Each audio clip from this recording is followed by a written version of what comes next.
السلام علیکم ورحمۃ اللہ وبرکاتہ۔ بسم اللہ الرحمن الرحیم، نحمده ونصلی علی رسوله الکریم، اما بعد فاعوذ باللہ من الشیطان الرجیم، بسم اللہ الرحمن الرحیم۔ یا ایہا الناس اعبدوا ربکم الذی خلقکم والذین من قبلکم لعلکم تتقون، الذي جعل لكم الأرض فراشا والسماء بناء وأنزل من السماء ماء فأخرج به من الثمرات رزقا لكم فلا تجعلوا لله أندادا وأنتم تعلمون، صدق اللہ العظیم۔ اس آیت مبارکہ میں اگر ہم غور کریں تو ایک بنیادی پیغام شروع کیا جا رہا ہے کہ پہلے تین قسم کے لوگوں کا ذکر ہوا کہ ماننے والے متقین، نہ ماننے والے کفار، اور تیسرے منافقین یا دو رخے لوگ، دھوکہ اور فریب کرنے والے لوگ۔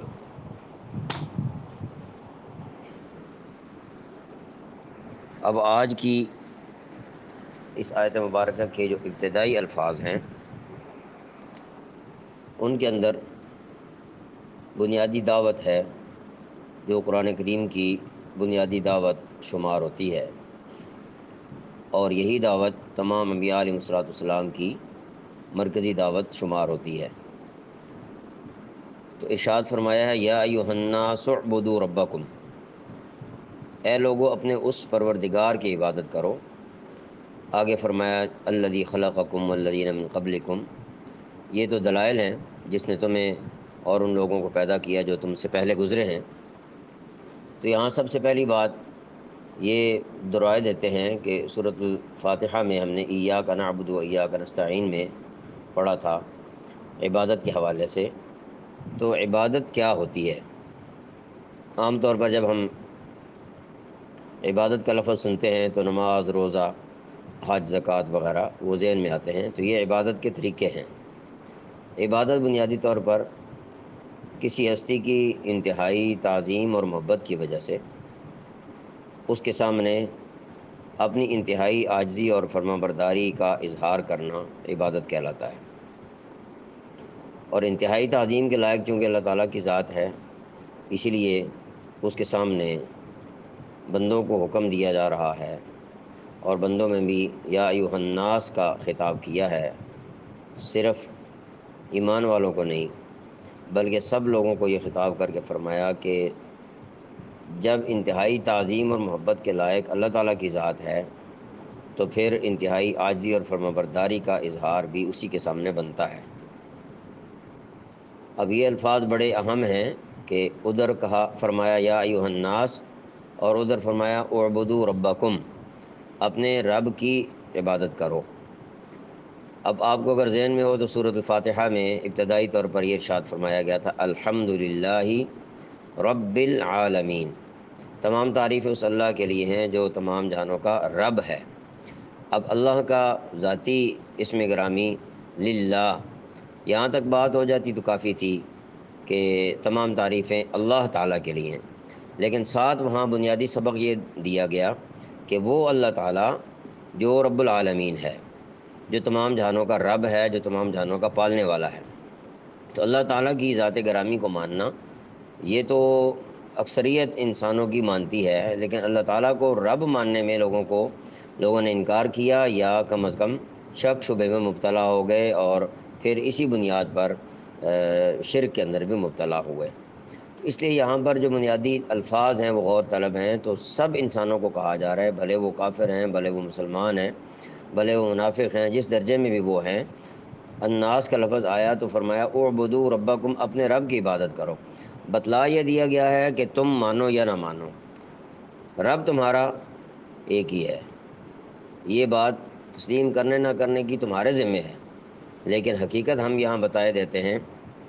کہ تمہارا رب وہی ہے، لہذا تم سب کو ہم یہ حکم دیتے ہیں کہ تم اپنے رب کی عبادت کرو۔ اب اس کے اوپر آگے دلائل دیے ہیں، الذی خلقکم، جس نے تمہیں پیدا کیا، والذین من قبلکم،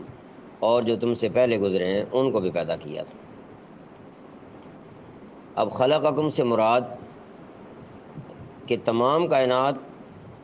پیدا کی گئی ہے، اس کا وجود نہیں تھا، کوئی سابقہ طور پر کوئی ایسا مادہ موجود نہیں تھا، کوئی میٹیریل موجود نہیں تھا جس کو کام میں لا کر اس کائنات کو بنایا گیا۔ محض اللہ تعالیٰ نے اپنی قدرت سے اس کائنات کو تخلیق فرمایا ہے، اور جو چیز تخلیق کی جاتی ہے وہ خود اپنی ذات میں کچھ نہیں ہوتی جب تک خالق اس کو قائم رکھنا چاہتا ہے تو اس وقت تک وہ قائم رہتی ہے، اور جب خالق بنانے والا اس کو نہ رکھنا چاہے تو اس کو ختم کر سکتا ہے۔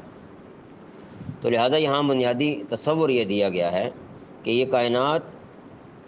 اور اس کائنات میں جو لوگ موجود ہیں، یعنی ہم لوگ، خلقکم جنہیں خطاب ہو رہا ہے، اور والذین من قبلکم اور ہم سے پہلے جو لوگ گزر چکے ہیں وہ بھی اس میں شامل ہیں، ان سب کو اللہ تعالیٰ نے اپنی قدرت سے پیدا فرمایا ہے۔ مقصد کیا ہے یہ بتانے کا؟ اعبدوا ربکم کا مقصد ہے لعلکم تتقون، درمیان میں دلیل دے کر کہ جب تمہاری عقل یہ مانتی ہے کہ تم خود سمجھتے ہو کہ ہم پیدا کیے گئے ہیں اور ہم سے پہلے بھی پیدا کیے گئے تھے، اگر پہلے نہ ہوتے تو ہم کیسے ہوتے، تو اس کا نتیجہ یہ نکلنا چاہیے کہ تم متقین بن جاؤ، پرہیزگار بن جاؤ، جن کی صفات سورۃ البقرہ کی ابتدائی آیات کے اندر بیان کر دی گئی تھی، مرکزی طور پر وہاں صفات ذکر کی گئی ہیں۔ آگے پھر مزید اللہ تعالیٰ نے تخلیق کے بعد باقی چیزوں کا بھی ذکر کیا کہ الذی جعل لکم الارض فراشا والسماء بناء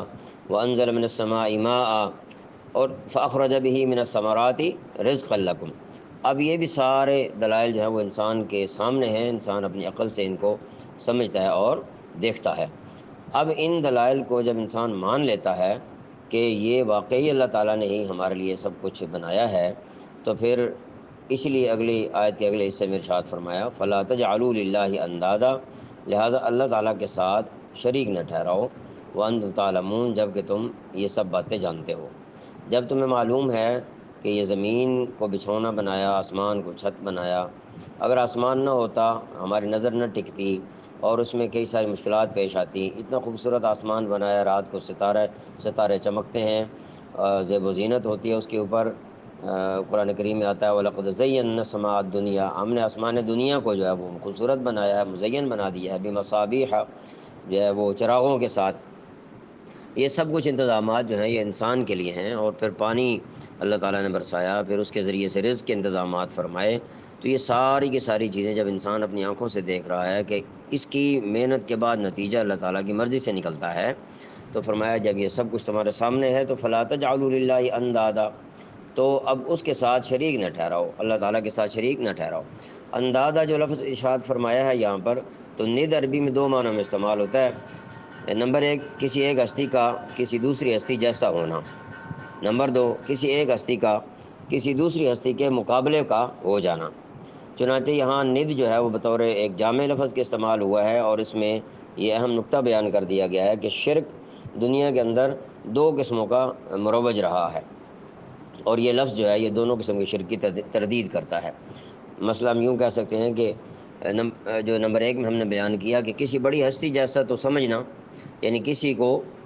اور ہستی کو کسی بڑی ہستی جیسا تو سمجھنا، مگر نسبتاً کم اختیارات کا مالک خیال کرنا، گویا کہ ماتحت خدا تسلیم کر لینا،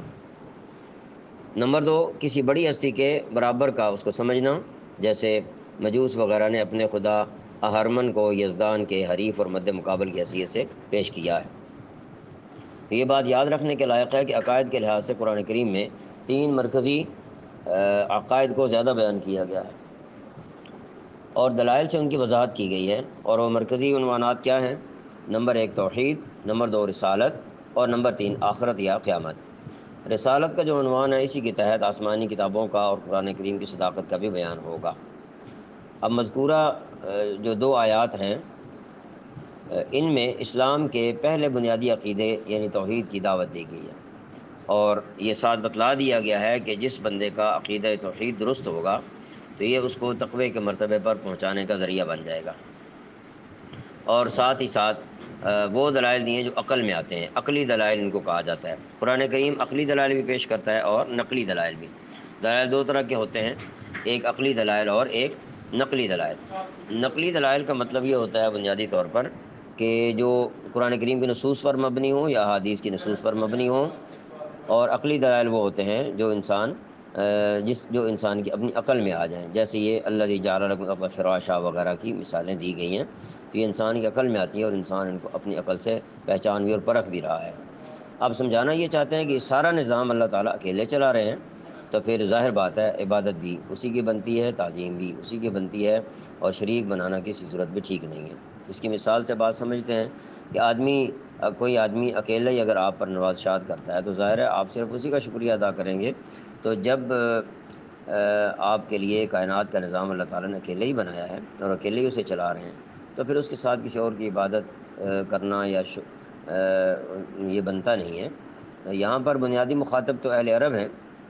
لیکن ان کے تحت میں، ان کے ذیل میں ساری کائنات کے لوگ، جب وہ خطاب ان کو کیا گیا اور فرمایا گیا یا ایھا الناس اعبدوا ربکم، اے لوگو اپنے رب کی عبادت کرو۔ اللہ تعالیٰ عمل کی توفیق عطا فرمائے۔